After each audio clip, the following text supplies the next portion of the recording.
구독과 좋아요 갑시다. 구독자 1만 명.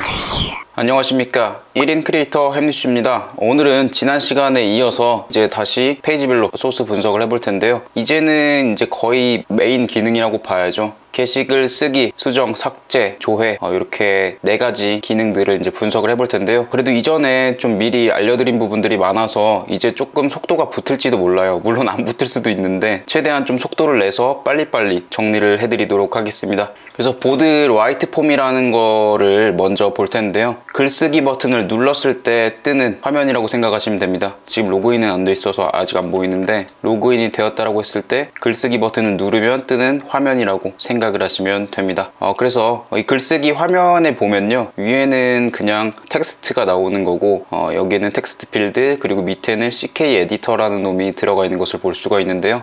CK 에디터라는 기능을 가져다가 쓴 게 어떻게 보면 좀 핵심이라고 볼 수 있는데, 이 CK 에디터라는 놈은 이런 식으로 진하게를 할 수도 있고, 이 에디터 상에서, 그리고 스타일을 따로 이렇게 줄 수도 있고요.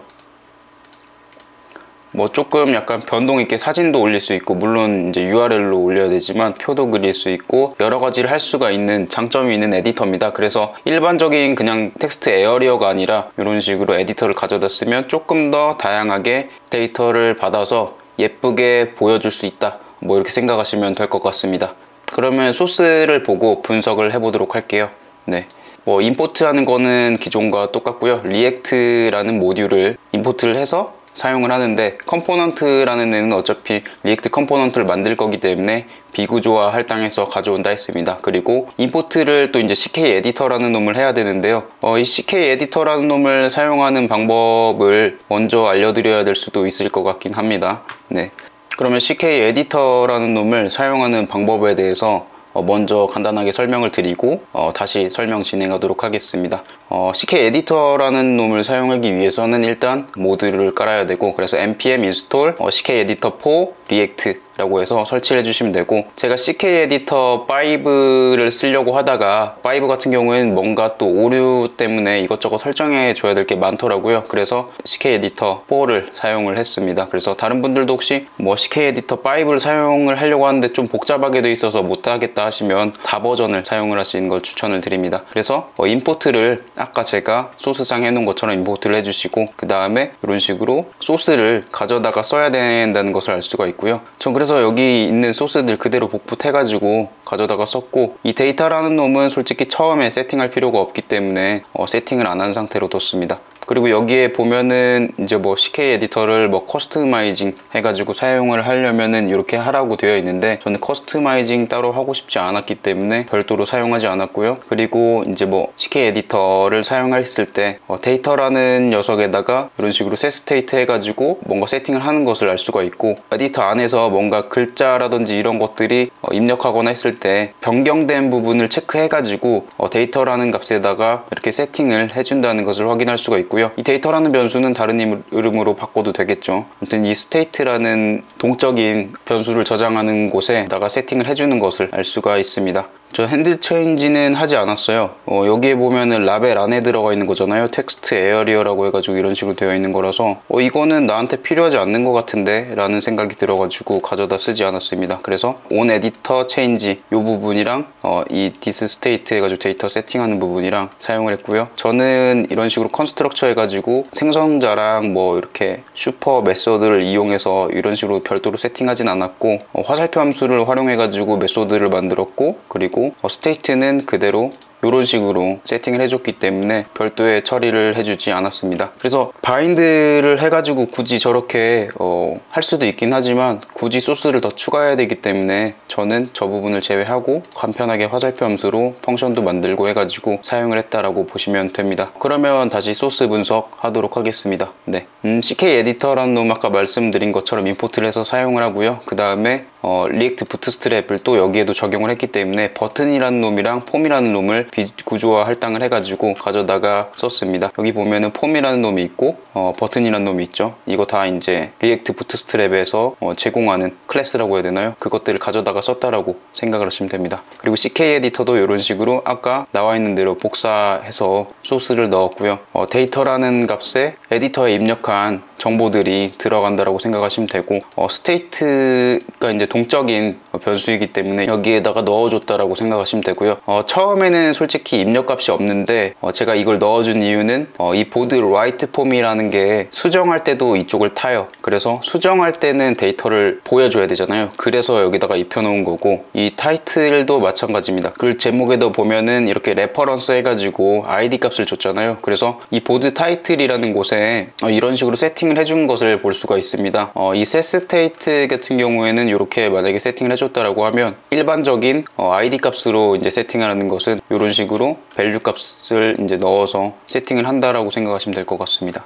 네, 그래서 지금 보면은 state라고 해서 데이터라는 놈, 아까 이제 CK 에디터 4 샘플에서도 이렇게 스테이트를 추가했다는 것을 알 수가 있고요. 그리고 컴포넌트 did mount라는 이제 메소드를 활용을 해가지고 렌더링이 다 됐을 때 데이터를 세팅해주는 처리를 했었습니다. 왜냐면은 이 데이터는 받아올 때가 언제냐면 수정 버튼을, 상세 페이지에서 수정 버튼을 눌렀을 때 그 글에 대한 정보를 내부 링크라는 것에다가 파라미터를 넣어가지고 넘긴 거거든요. 그래서 파라미터 넘긴 게 뭐냐면 타이틀이랑 그리고 컨텐츠, 이렇게 두 가지, 그리고 ID 값까지 넘겼습니다. 그래서 요거 세 가지를 잘 조합해서 이제 사용을 해야 되는데, 어차피 세팅할 부분은 렌더링이 처음에 다 됐을 때 세팅하는 부분이기 때문에 타이틀 밸류 값을 dis props location 해가지고 쿼리라는 변수에 담은 파라미터를, 이렇게 타이틀이라는 파라미터를 가져왔고요. 그리고 dis setState 해가지고 데이터는 동적인 변수라고 했죠. 그래서 요거를 가져다가 컨텐츠를 세팅을 했습니다. 그래서 조금 세팅하는 방법이 이거랑 저거랑 조금 다르다라고 생각하실 수 있는데, 여기에서 지금 어떻게 보면은 CK 에디터 공식 문서에서 보면은 이런 식으로 세팅을 했다는 걸 봐서 이렇게 세팅한 거고요. 만약에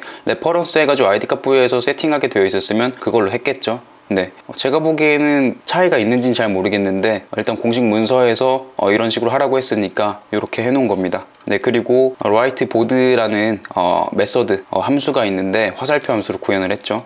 그래서 URL이랑 이제 send 파람이랑 이렇게 변수를 하나씩 만들어 놓고요. 수정할 거랑 이제 글 등록을 할 때랑 따로따로 이제 어떻게 보면 진행이 돼야 되는 부분이기 때문에 이런 식으로 if문으로 만들어서 조건을 달아서, 어차피 그 상세 페이지에서 수정 버튼을 눌렀을 때 파라미터를 넘겨주잖아요. 그래서 그 파라미터를 가지고 있으면 이제 수정하는 버튼처럼 인식이 돼야 되는 거고, 만약에 파라미터가 없으면 그냥 인서트, 새로운 이제 데이터를 추가하는 식으로 진행이 돼야 되기 때문에 이런 식으로 제가 구분값을 줘서 로케이션 쿼리에 있는 값이 undefined가 아니면 업데이트 쪽을 타고, 그리고 파라미터는 이런 식으로 세팅을 하고, 그리고 만약에 그렇지 않으면 파라미터에 이러한 값들을 세팅을 해서 write 쪽으로 Node.js 서버를 타서 비동기 통신을 해줘라 라는 것을 이제 할 예정이었던 거죠. 그래서 URL이랑 send파람만 if문을 태웠고요. 엑시오스는 굳이 구분을 하게 되면은 소스가 길어질 수 있으니까 엑시오스에는 URL과 send파람을 위에 세팅한 거에서 가져다가 이렇게 세팅을 해가지고 비동기 통신을 했다라고 보면 되고요. 정상적으로 수행했을 때는 데이터를 가져와서 해주는데, 한번 볼게요.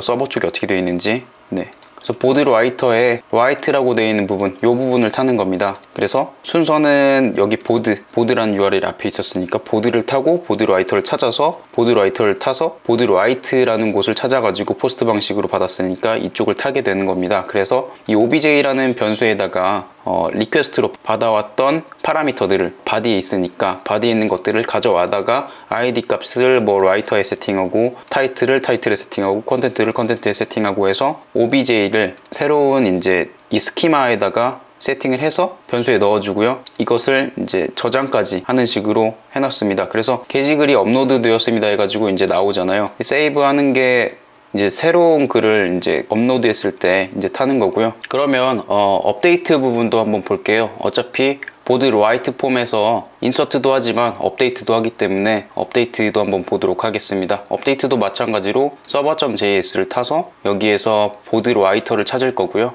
보드 라이터를 이제 타게 되면 업데이트 쪽으로 타겠죠. 그래서 /보드/업데이트 이 부분을 타게 될 겁니다. 그래서 리퀘스트랑 리스폰스 객체를 들고 와가지고 뭔가 가져온 파라미터를 세팅을 한다든지 아니면 이렇게 리스폰스 해가지고 제이슨 데이터를 응답을 해준다든지 하겠죠. 여기에 지금 어싱크 어웨이트가 써있기는 한데 지금 상황에선 크게 쓸모가 있진 않습니다. 이 어싱크 어웨이트를 쓰는 이유는 이 노드.js가 논블라킹 방식이라서 기다렸다가 수행하게 하려고 하는 거거든요. 근데 지금 같은 경우에는 기다렸다가 수행할 필요가 굳이 없어서 그대로 수행을 해도 됩니다. 그래서 지금 보드라는 스키마를 가지고 와서 여기에서 업데이트를 해주는 것을 알 수가 있는데요. 조건을 하나 줘야겠죠. 언더바 id 값이 일치하는 놈을 찾아서 업데이트를 해준다 라고 생각하시면 되고요. 그래서 라이터라는 이제 작성자, 그리고 타이틀 해가지고 제목, 그리고 컨텐트 해가지고 내용, 이렇게 해서 업데이트를 해주겠다 라고 생각을 해주시면 되고요. 업데이트가 완료가 되면 리스폰스 제이슨 해서 메시지 값을 게시글이 수정되었습니다 를 보내줍니다. 그래서 뭐 에러가 뜨면 이런 식으로 콘솔 로그 해가지고 에러를 띄워주거나 리스폰스 제이슨 해가지고 메시지를 false로 넘겨주겠죠.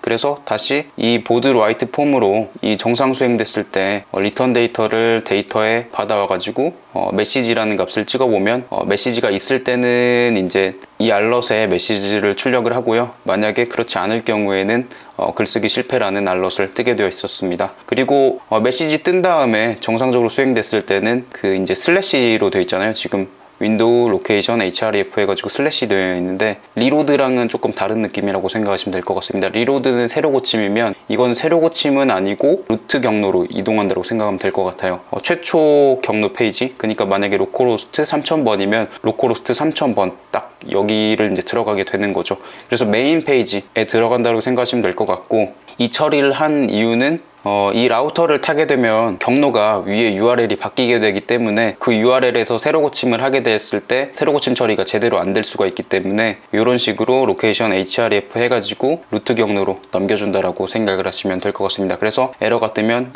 뭐 에러 처리를 해준다든지 하겠죠. 그리고 그 밑에 있는 걸 보면은 on editor change라고 해가지고 이렇게 받아오는데 이거는 아까 이제 저희가 CK 에디터를 사용을 할 때 CK 에디터에 뭔가 입력을 하거나 뭔가 변동사항이 생기면 여기 onChange라는 속성 값을 타서 onEditorChange라는 메소드를 타게 되어 있었습니다. 그래서 이 이벤트 EVT라고 되어 있는 이벤트를 탔을 때 파라미터를 받아와 가지고 EVT 안에 있는 에디터 안에 있는 getData라는 놈을 가져와서 데이터라는 놈을 세팅을 해준다. 동적인 데이터를 담을 때는 setState로 해가지고 수정을 해주고요. 여기에 선언을 할 때는 state 해가지고 데이터 해가지고 넣어준 것을 볼 수가 있습니다. 그래서 최초에는 이제 공백으로 되어 있지만 여기에서 이제 뭔가 수정을 했을 때 자동으로 setState 해가지고 동적인 데이터가 변동이 된다라는 것을 볼 수가 있습니다. 네, 오늘 영상은 여기까지고요. 제 영상이 도움이 되셨다면 구독과 좋아요 부탁드리도록 하겠습니다. 다음 시간에는 글 목록 조회랑 글 상세 페이지에 대해서 분석해 드리도록 하겠습니다. 감사합니다.